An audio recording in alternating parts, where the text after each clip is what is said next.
Hello, everybody, and welcome to episode 2 of At the Basecamp. It's your classified podcast talking about Classified France 44. I'm your host, Krispy, the Senior Community Manager at Absolutely Games.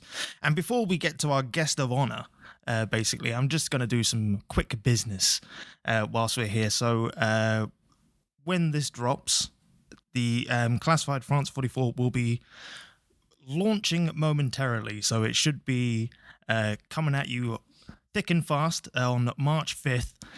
So if you're interested and want to get in and try out the latest World War II turn-based tactical and strategy game, Classified France 44 is your jam. Get it on Steam, PlayStation 5, and Xbox Series X and S. As a little note as well, we're going to be talking about movies and TV shows sort of related to the French Resistance or just Resistance vibes. So just a general sort of spoiler warning. I think we'll try and avoid stuff where we can, but this is just a sort of general, we may be talking deep plot points and stuff like that. But also just a general warning of these might be topics that are a bit dangerous isn't the word, but uncomfortable, just because of the sort of the grim realities of living in that time and things like that. So just be careful. If you're not feeling it, you're free to drop out. But introducing our guest of honor, we have Lee Brimmicombe-Wood, the senior game designer. I think I've mispronounced just from your face. Oh dear, Lee Brimmicombe-Wood. That's my name. My apologies, sir. I just call you Lee on a general basis from day to day. But thank you for taking the time to be here today and basically just divulge all the information that's in your brain about Classified France 44, but more in the aspect of your influences or the things that influence you to tell this story, let's say. So, I mean, just give us a little rundown of yourself for those who haven't heard of you or haven't heard that much, let's say. Okay, well, I am the senior designer on the project, effectively the lead designer. I'm a veteran of some 30 years in the industry, so I'm an old man now. So you may get some old man information coming out from me. And when Wise we began, and sage, I would say. Sorry. Well, yes. Maybe. When we began the project, I mean, I think we were trying to mash up a number of things that we wanted to do. We were certainly, in the early days, we were a bit concerned that quite a lot of the World War II topics had already been fairly effectively covered. I mean, we've stormed the beaches stormed Omaha Beach several times in games. We didn't really want to do that again. And so we're looking at other ideas, and I think there were two things that really jumped out at us. I mean, one was the story of the Jedburghs, who were these sort of like very much a sort of early iteration of modern special forces, and they were this mixed nationality group of special forces operatives. The teams generally were a mixture of British, American and French personnel who would parachute into France and to make contact with the resistance and create havoc on and after D-Day. However, we did make some slight changes. I mean, this is a fiction after all, so we did stretch history a little bit, and rather than parachuting on D-Day, what we actually did was have them parachuting about 2 months beforehand in our fiction. So they get to interact with the French resistance during the occupation and having to, I think, have conversations and a dialogue with their French resistance counterparts about life under occupation, which I find a really fascinating subject. And so that's kind of like the origin of where we go with Classified France 44. Is it's a game where you have a mixture of Allied and French resistance fighters all working together on a whole variety of different missions to try and essentially gum up the works of the German war machine in the run-up to D-Day. And this can be a variety of assassination, sabotage, and various other kind of interesting missions. No, excellent. Well, thank you for being here today. And I mean, that's where I want to sort of delve into is just, obviously you say a lot of focus gets put on the beaches of Omaha, and like when I've been shown off the game, people immediately, when you mention D-Day, people are like, "Oh, I'm thinking of Saving Private Ryan or Band of Brothers." Like, I'll admit, I've been to get a vibe check on where we're going at launch. I've dropped into Band of Brothers again. It's an awesome TV show, but kind of we want to understand like where what influenced you, or like when in your life were you like, right, there's a French Resistance story that I really want to tell?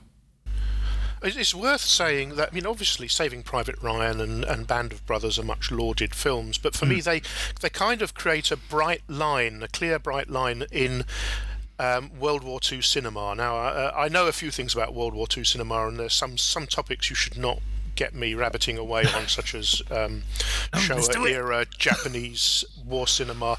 But I do feel as if Saving Private Ryan, Band of Brothers introduced a kind of a level of verisimilitude, a sort of like a gritty reality into the war movie. Being an old man, my interests in sort of World War II cinema go back a very, very long way. My early introductions, sort of almost in the 70s, were in sort of Saturday afternoon or Sunday afternoon war movies, which would be these big adventure tales, often involving commando operations, where you would get, I don't know, Richard Burton or Clint Eastwood would burst into a room and gun down every German soldier in there with his Schmeiser in one big burst. Which were sort of like a fantasy that appeared really sort of like in the 60s and 70s. But you go further back in war movies before then, you tend to find they're a little bit more realistic. They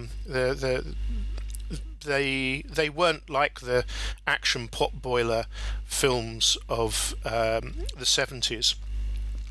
They were often more realistic, and often the people acting in them were people who had actually been in the war. And you get some really extraordinary cases like Richard Todd, who was a big name British actor in the post-war period. He had actually, he was in movies like The Dam Busters, for example, where he played Guy Gibson. But he was also, had himself been in the war, had been in, I can't remember what regiment he was in exactly, but he was one of the men who dropped on Pegasus Bridge on D-Day. And so when they came to cast him in The Longest Day, he was there telling the director, where they were shooting at Pegasus Bridge, he was telling them the action and where people were and what he was doing and so on. And he was essentially playing his own commanding officer in that film. So you've got this kind of like sort of through line, if you like, of immediately after the war you have these sort of very realistic war movies. Then in the late 60s and 70s you start getting these much more fantasy-based war movies, which are much more like the sort of airport lounge paperback thrillers that people were buying in that era. And then you get through to Saving Private Ryan, and it almost sort of turns it around again, and we go back to wanting to be more authentic and wanting to be more real. So there's definitely sort of like a different vibes and different tones, and I have to confess that certainly one of the influences on Classified is a little bit that sort of Saturday afternoon turning on the TV and watching Richard Burton parachute into some part of Germany and start slaughtering Germans by the handful. There's a little bit of that going on in what we're doing, but we're also trying to at the same time, which we're trying to be true to some of the history, try and represent I think really a much more complicated situation than many people realise was happening in France on the run-up to D-Day. I know it's definitely opened my eyes, because before I joined on the project, like, you hear about the French Resistance and stuff and you go, yeah, the French Resistance, it's just one thing. But then joining the project and like seeing the factions within our game, and a catchphrase you've said many times is the French Resistance wasn't a monolith. I think it's great that we sort of were representing that and expanding that knowledge in a way. It wasn't, and we have to be very, very careful, tread very carefully when it comes to the French resistance, because French cultural memory, and this is a very sensitive issue, is a little bit slippery when it comes to the resistance. I used to live in Sweden for a few years, and I remember talking to a Danish colleague who said that that basically after the liberation of Denmark, everybody and their uncle had claimed to have been in the Danish resistance. And of course, there was a similar thing. Well, a very big thing in France that was very, very similar. Everybody sort of came out hiding, said, "Oh, I was in the resistance." Yeah, right, buddy. And of course, de Gaulle, I think, in the post-war era, was very keen to try and unify the country.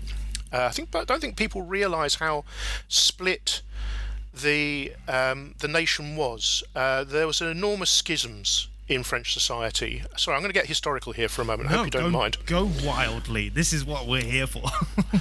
You have to remember that that France, when it fell and came under German occupation or partial German occupation, I mean, it was still only 40-odd years, less than 40-odd years since the Dreyfus affair had finished in France, which was essentially a scandal of the turn of the century, which had revealed an awful lot of cleavages in French society and the kind of conflicts between Catholic clericalism and anti-clericalism, and it was all tied up in this narrative about a French officer who happened to be Jewish, who was accused of passing secrets to the Germans.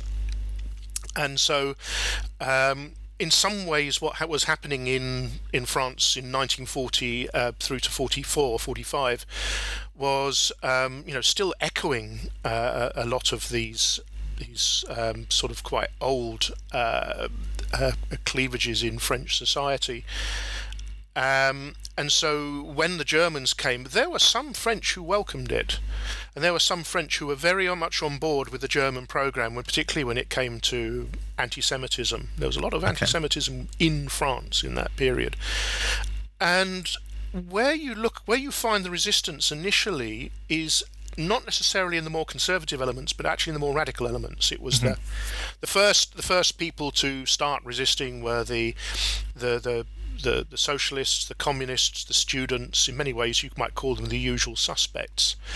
And it was interesting that as the war went on, the increasingly harsh German crackdown started to put more and more segments and sectors of French society into the resistance camp. I mean, if you like, the Germans did an incredibly good job of helping radicalize many French into resisting. So the resistance became stronger as time went on. But you still have these various different factions. A very important historical figure in this is a man called Jean Moulin, and I think you should try and look him up if you can. He was an extraordinary fellow. And one of the things he was a radical. He came from a very left-wing background, but he got in good with the Gaullists, and he helped essentially unite an awful lot of the resistance, so that I think it's by about 1943, there was sort of like a combined command he helped essentially broker, and then unfortunately he was caught and killed just a couple of months later. But again, an extraordinary hero of the resistance. But the resistance was never entirely a monolith, even after Moulin had managed to kind of unite an awful lot of it under a single command. Essentially, it was still kind of jostling. It was various different factions jostling for positions after the war. And there was a lot of politics that was tied up in the resistance this time, and they were very much looking at what the post-war landscape is. And this is something I want to try and represent in the game, and it's represented by some of the characters that we have in the story. I mean, we kind of made a decision very early on that we did not want to have anonymous characters in the same way that you see in competitor games. Yeah. Where you can create your character, you can build them out of parts, but they're essentially disposable and you can throw them away. We wanted to have them tell their stories, and that meant really having characters who didn't die. I mean, they might get injured, they might go away, they might be ineffective because of injury or whatever. But you still keep them to the end. In fact, you even get little aftermaths, see what they get up to after the war, which is itself kind of an interesting subject. But they represent very different poles. Some of them are obviously allied. We have Americans, we have British, we have Canadians, we have Australians. They come in with their stories. I mean, some of those are quite interesting. Americans who'd already fought bits of the war at places like Kasserine, or the Australian who'd been in the Lebanon and fighting the Vichy French, and suddenly finds himself going from fighting the Vichy French to fighting with the French resistance.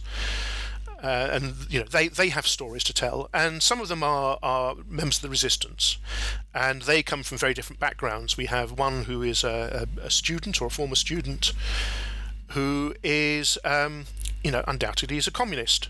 He's but he comes with a certain position. He comes with a certain agenda. It's not necessarily what you might expect. I mean, for example, by the time of the run-up to D-Day, an awful lot of the French communists had essentially had set their face against Stalinism, and they were not at all interested in Stalin.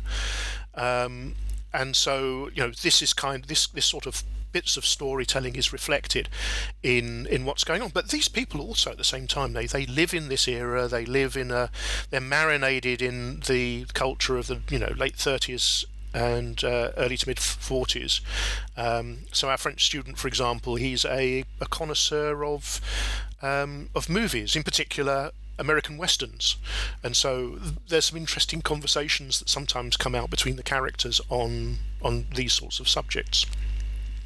Sorry, I sort of wandered off track there, but I was sort of trying to make a point that this is a very, very complex situation, and the people that lived in those times often had very interesting stories to tell, and they weren't necessarily all stories of sacrifice or trauma. They were maybe about hope for the future.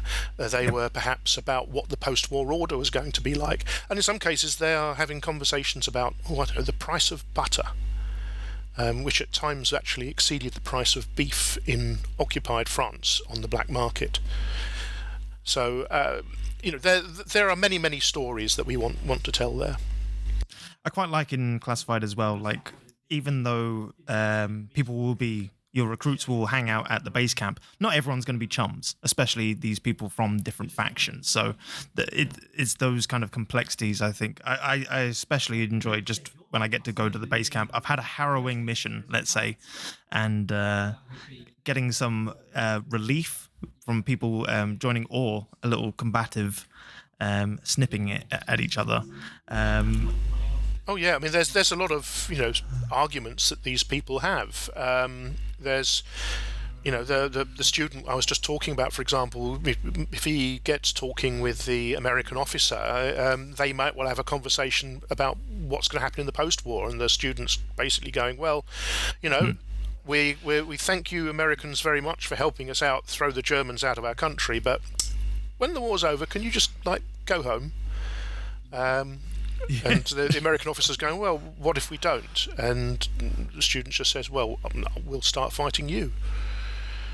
So I'm trying to represent some of those tensions. Yeah, in a bit of a cliche way, a bit of the enemy of my enemy is my friend for now, sort of thing. Oh, I think for some of these people, the alliances were very much alliances of convenience. Yeah. And yes, communists fighting alongside, capitalist Americans. Well, I mean, we saw what happened there with regards to, America and the Soviet Union. We very quickly fell out after the war. So we've touched on, whilst we were talking there, a bit of cinema influence and stuff like that. Before we get into the actual questions, I just wanted to throw your mind back, if you can, a year ago when we were trying to get the key art put together, and we were working on that. James Brooksby made his stick figure implementation, but then we actually, I think, drew from the influences that you might be talking about here, and to sort of make a collage of the hero composition that we wanted. So we had things like Andor or the poster of the Dirty Dozen and Where Eagles Dare, and we'd done that. So I'll say, like, the cinema influences that you've brought here, it's not just within the game, but I mean everything surrounding the game. Oh yes, I mean there's not a lot of cinema influence, I have to say. Again, because my interest in war movies, it's maybe some movies that you might not have heard of before or might not have encountered. I mean, there's quite a few. There are some that I think are relatively well known in certainly in Britain and possibly America. I mean, there have been some quite famous films about some of the women involved with the resistance. I mean, Charlotte Gray with Cate Blanchett, or Carve Her Name with Pride is a good example of this. But I mean, I was also drawing from movies made by the French themselves, which in some ways are very, very interesting. I mean, there's a few good examples, like This Land Is Mine by Jean Renoir. Mm-hmm. This was done after Renoir had kind of fled France for Hollywood, and so he's making a Hollywood film about the resistance with Charles Lawton in the lead.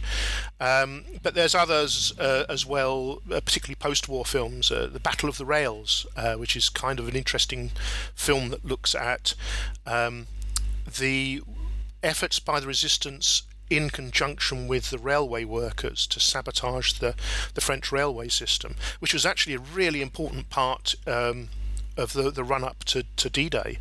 I mean, Bomber Command played a notable influence here in trying to bomb the French railway system, and developed low-level marking, which made them actually pretty accurate in that stage of the war.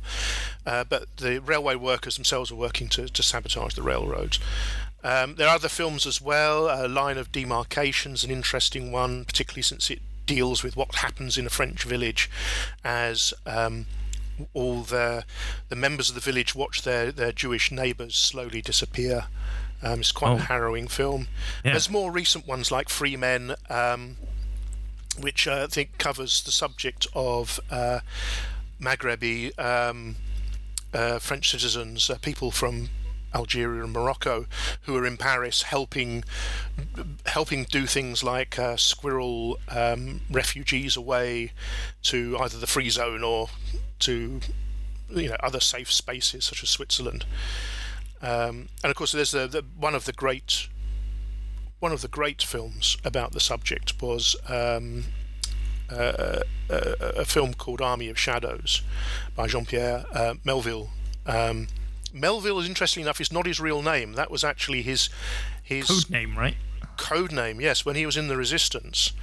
And so he made this incredible film, Army of Shadows, which I'm afraid you can only find on like very expensive Blu-rays, but it's well worth. I had a look. Well worth hunting out, because it's a tale of that's not got lots of excitement in it, I'm afraid to say. It's a tale of middle-aged men in a grubby environment, somehow running from one safe house to the next safe house, and sometimes having to make really, really tough decisions. I mean, there's this one scene, I think, where they go somewhere to the south of France, I can't remember where, and they end up in a room with somebody who's informed on them, and it's just two men in a room with this guy who's informed on them, and they're rather clinically talking to each other about how they're going to kill him. And it's really quite grim stuff, and it has an ending that's absolutely incredible, that really does get to the heart of the sacrifice of people in the resistance, because their life spans were not very long, with the Gestapo on their heels, or the various other counterinsurgency forces that were on their heels. There's an awful lot of these people got caught and then, tortured and disappeared.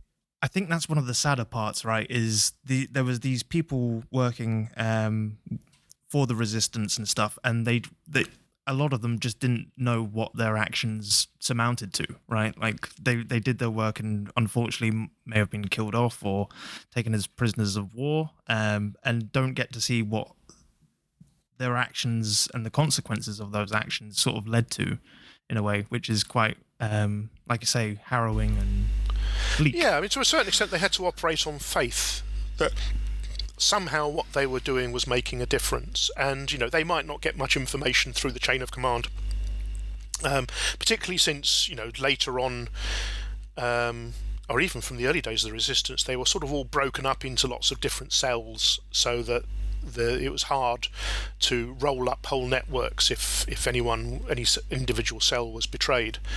So it must have been incredibly difficult in that period to operate, when you really didn't have a very far horizon to look at. So you mentioned Army of Shadows there. Are we going to take that as one of the influences? Because definitely. Let's do the top. It very much in terms of the tone, I think. Again, because it is a 1960s movie, and it's very cold and it's sort of very grubby, and I'd say that and Battle of the Rails is also something that is quite similar. But then I think if you are looking at other kind of cinema influences or top fives and so on, then you do start edging into other areas, including those sort of old classic films like Operation Crossbow, which was about the sabotage attempts against the V weapons. I don't necessarily want to do a top five, because it sometimes lists are very difficult. They all kind of bring something interesting to the party. No, that's perfectly fine and reasonable.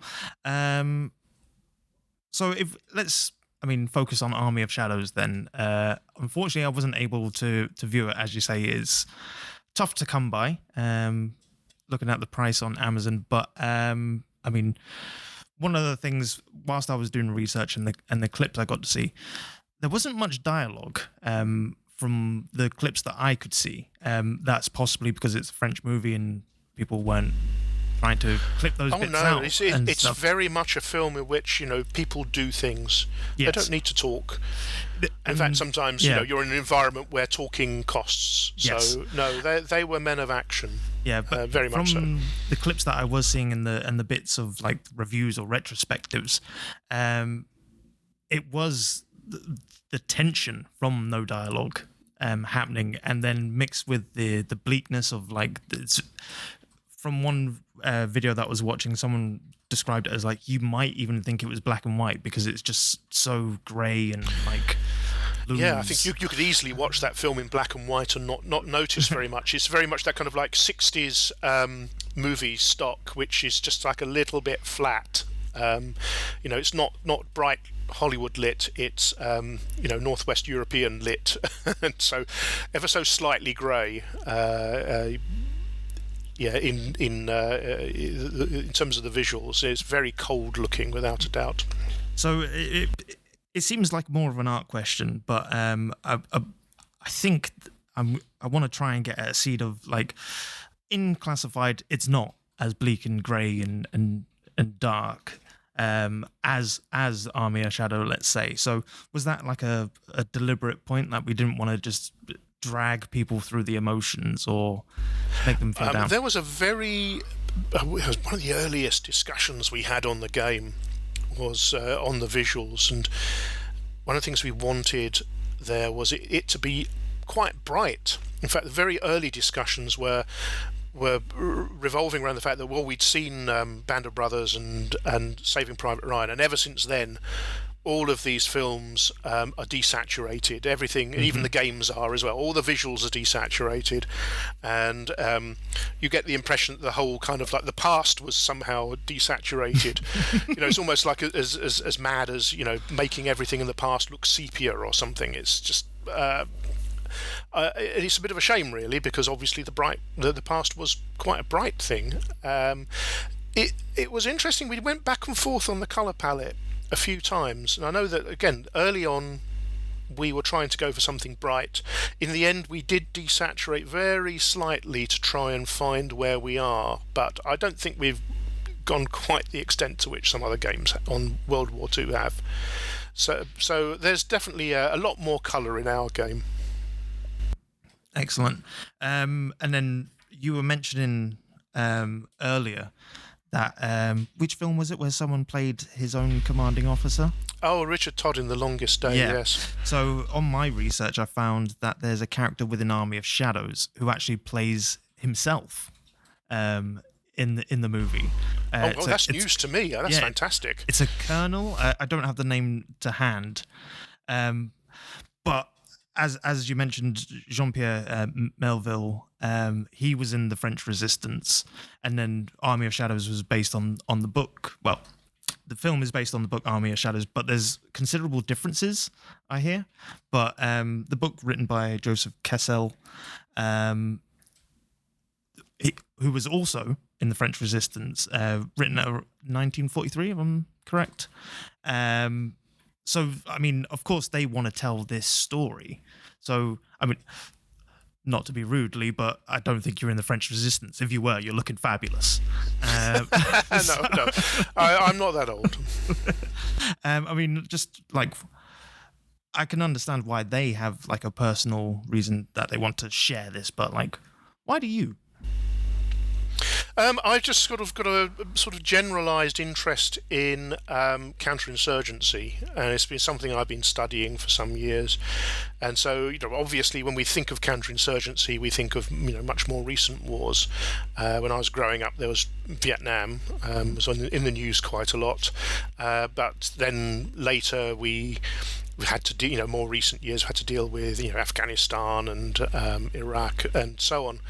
There's an element to the French Resistance in that it obviously resembles many of these other counterinsurgencies. So I wanted to try and get a little bit of that vibe, that little bit of sort of the cat and mouse thing that's going on between resistance and occupiers.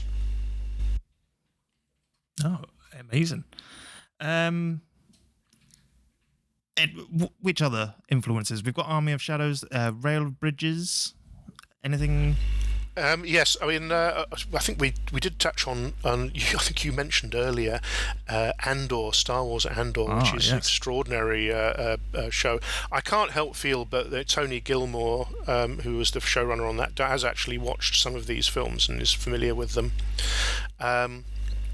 And I find that interesting because it does sort of lay out in some ways how a resistance is built. I don't know whether you're kind of familiar with the sort of like the Maoist doctrine on resistance movements. No, but please go ahead. Well, there's Mao, as we all kind of know him now as Chairman Mao. The Vietnamese had something similar called the Dao Tran, and it was all kind of like based on the idea that resistances evolve through various stages, and obviously Mao and the Vietnamese were very much looking at this as a political perspective, and where they began, the kind of the first stage of their resistance was essentially organisation and building, if you like, a redoubt or a base from which they could operate. And many cases, doing that organisation was very much a political thing. In the case of, for example, the Vietnamese, people missed the fact that the Viet Cong, or as it was then known, National Liberation Front, was actually a mixture of a lot of very, very politically disparate groups, and that there had to be considerable work done to try and get all those people with very different agendas working together. And we sort of see that in Star Wars Andor as well, is that the rebellion or resistance, as it were, starts off very, very fragmented and is far from being a united fighting force, and in some cases is just hiding out in caves somewhere, as Saw Gerrera does. And in many ways, this reflects what the French resistance was up to as well. I mean, the Maquis more or less just hid out in the forests, the enormous French forests, where they're relatively safe from being found by the Germans. But that was the basis from which they could then build their strength and strike. And then the sort of second stage of the sort of Maoist insurgency was, if you like, increasing their activity, which is a mixture of increasing terror, or the amount of terror that they were using against the people to kind of make their signature moves and to build their brand, as it were. And some of that involved taking on enemies in isolated outposts. Again, the French resistance did very, very similar things, but in Andor we get to see this with things like the heist on Aldani. And then at some stage, whenever you've built sufficient strength, then you can go to kind of open fighting, and you can then take on the enemy, the occupying force, in a kind of open battle of manoeuvre. In the case of the French resistance, of course, didn't really happen until after D-Day, when a lot of the resistance forces could come out of hiding and start actually battling. But again, if you go to Star Wars, I suppose you get Rogue One is that moment where the military force starts to be employed as in the open. Yeah, because I'll admit I didn't jump onto Andor when it first came out. I was at that stage I was kind of burnt out with Star Wars, as I think some people have. It's going in a direction that maybe some people just don't enjoy. But the real thing that stood out for me with Andor is, with Star Wars, you've got like your good guys and the bad guys, like throughout the main films. But then it gets to Andor, and the space magic is like far, far away, and what we end up is actually, I think, a lot more realistic characters and people who have their own motivations and things. Like, there's people who are working with the bad side, but maybe just because out of necessity, because they want to feed their family and continue living on. That's what I've taken from it so far. I mean, do you agree? You see this in some of the other films as well. I mean, like Free Men, I think, has one Algerian man who ends up getting recruited into becoming an informant, and there's a similar thing in Army of Shadows, where an important character ends up being compromised and then having to work for the German security services. And you're seeing, many different stories, many of which are kind of quite messy and unpleasant. There's nothing clean about this particular war. Interestingly, one of the most famous and French movies on the subject was actually a comedy. A comedy? Yeah. La Grande Vaudreuil. Okay. That's my terrible French, which in many ways is much more like. Sorry, again, I'm kind of being old here. There's a famous old British TV drama on the BBC called Secret Army, and one of the things it seemed to have spawned was a show called Allo Allo, but La Grande Vaudreuil is also another, I think, influence on that, and it's a slightly comic film about three British airmen who sort of end up parachuting out of their bomber over Paris, and then they have to kind of like meet up with the resistance, and then have to kind of squirrel themselves away to the free zone in the south. So it becomes this sort of weird comedy of having to try and dodge, dress up in silly costumes and dodge patrols and do various comedic things. And it's actually one of the it's one of the biggest and most famous French films on the subject. It's well worth checking out. Is that would you say more comical than Oh, What a Lovely War? I'd say so, yes. Yeah, without okay. a doubt. But it definitely gets slapstick in places. Okay.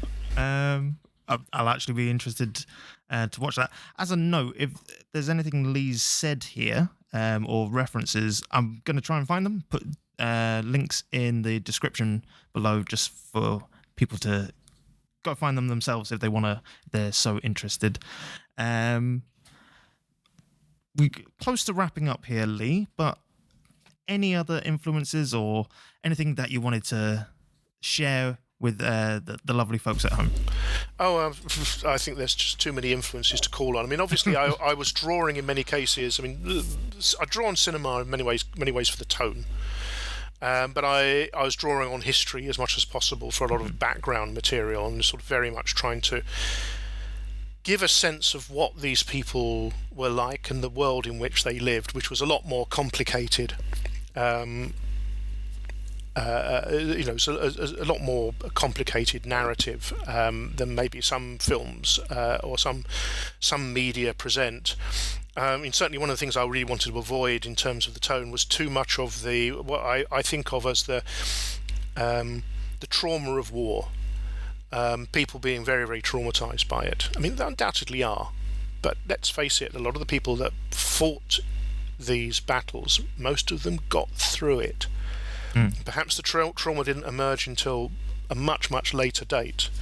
But at the time, when they were on the job, many of them just cracked on and got things done. No time to think about it in a way. Just I mean, if you cracked, you were dead. Yeah. So many of the people just got on with it. And the things that really occupied their attention was, in some cases, mixture of the profane and the mundane and the ordinary, and as I say, everything from the price of butter, which was indeed very, very expensive, to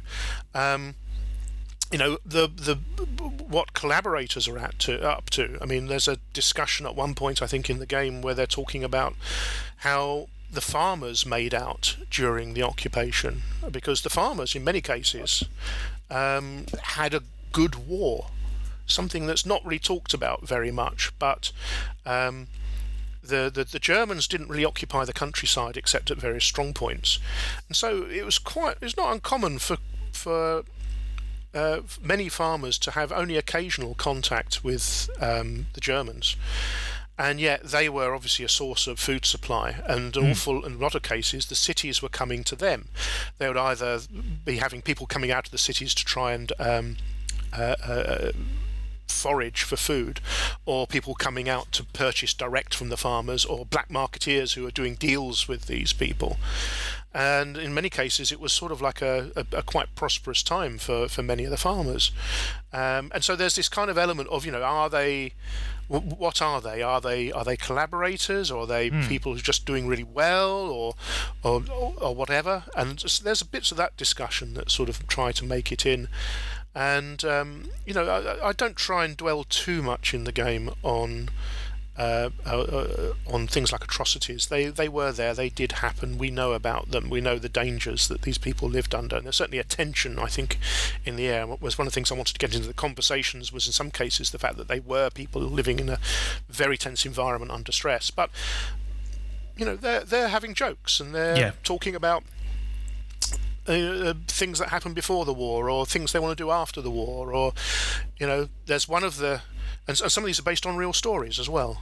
There's one of the stories that I remember borrowing, was a character called Tom King in the game, who's an English officer, and I gave his recruitment story, where when he got his call-up papers, he was dressed in Gestapo uniform. And we find out that the reason he was in Gestapo uniform is that he was a bit part actor, and he's on the set of a very thinly disguised version of the movie Pimpernel Smith, which is a film you should watch if you possibly can.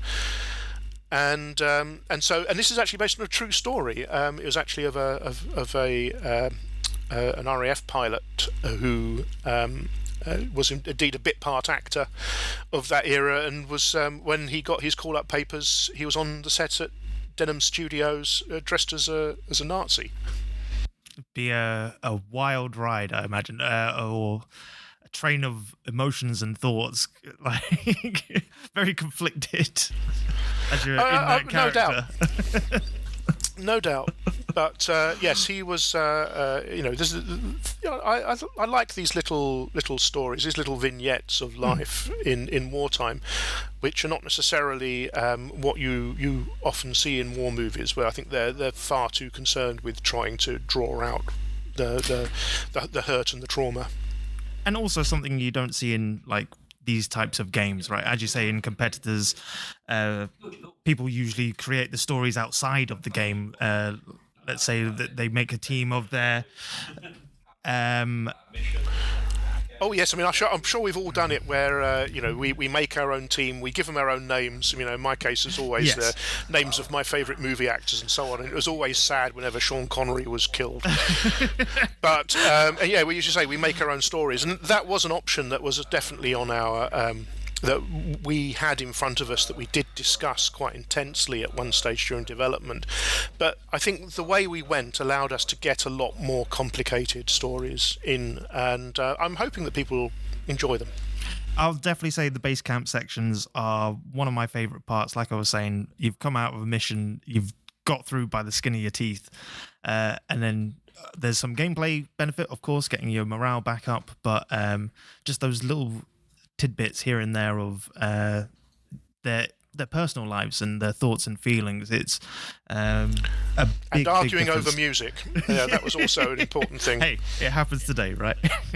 Of course. Well, thank you so much, Lee, for taking the time out of your day to talk to me about Classified France 44. Onwards, right, to launch day. It's an exciting time. So if you're listening and you are interested in Classified France 44, you're able to pre-order right now on Steam, PlayStation 5, Xbox Series X and S. If you enjoyed this episode, please do give it a 5-star in your podcast catcher of choice. And before we go, Lee, is there anywhere where people, like anything you want to plug, where people can get more of your insights or reviews, let's say? Do you have a Letterboxd profile that's public? Sorry, you've caught me out there. I don't really have that, so you may want to cut this little bit of the dialogue. No, hey, it's real and it's fine. Don't worry about it. All right, until next time, folks, when Operation Overlord will be a go. Thanks for listening. Bye for now.